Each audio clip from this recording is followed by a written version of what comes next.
entière, engloutie par l'océan. Chaque jour, sans exception, voici les îles du lac Redba. Au Sénégal, depuis les airs, elles ne ressemblent à rien de ce que vous avez jamais imaginé. Le lac Rose, situé à seulement 30 km de Dakar.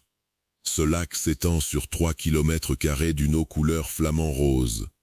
Cette teinte extraordinaire vient d'une algue microscopique, la Dunaliella salina, qui produit un pigment rouge sous l'effet du soleil intense. La concentration en sel atteint 10 fois celle de l'océan. Votre corps flotte naturellement, sans effort. Mais au cœur de ce lac impossible se cache une île de sel pur, blanc immaculé, cristallisé en formation géométrique parfaite. Les récolteurs de sel y marchent pieds nus, leur silhouette reflétée dans l'eau rose comme dans un miroir liquide. Une scène qui semble appartenir à une autre planète. Ce que peu de voyageurs savent, c'est que cette île disparaît complètement. Chaque jour, à marée haute, les eaux roses montent et engloutissent chaque centimètre de terre visible.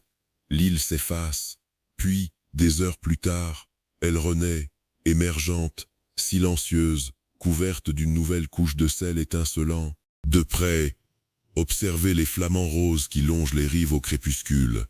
Leurs plumes captent les derniers rayons dorés. L'eau change de couleur à chaque heure, passant du violet pâle au rose intense selon l'angle du soleil. Un spectacle vivant, jamais identique. En saison sèche, le lac devient plus concentré, plus rose, presque irréel. En saison des pluies, les couleurs s'adoucissent et les reflets se multiplient à l'infini. La nature réécrit ce paysage chaque semaine. Un homme seul, debout sur l'île de sel, autour de lui, rien que le rose, le blanc et le silence absolu. Il est minuscule, le lac est éternel. Cette île qui naît et meurt chaque jour vous a laissé sans voix.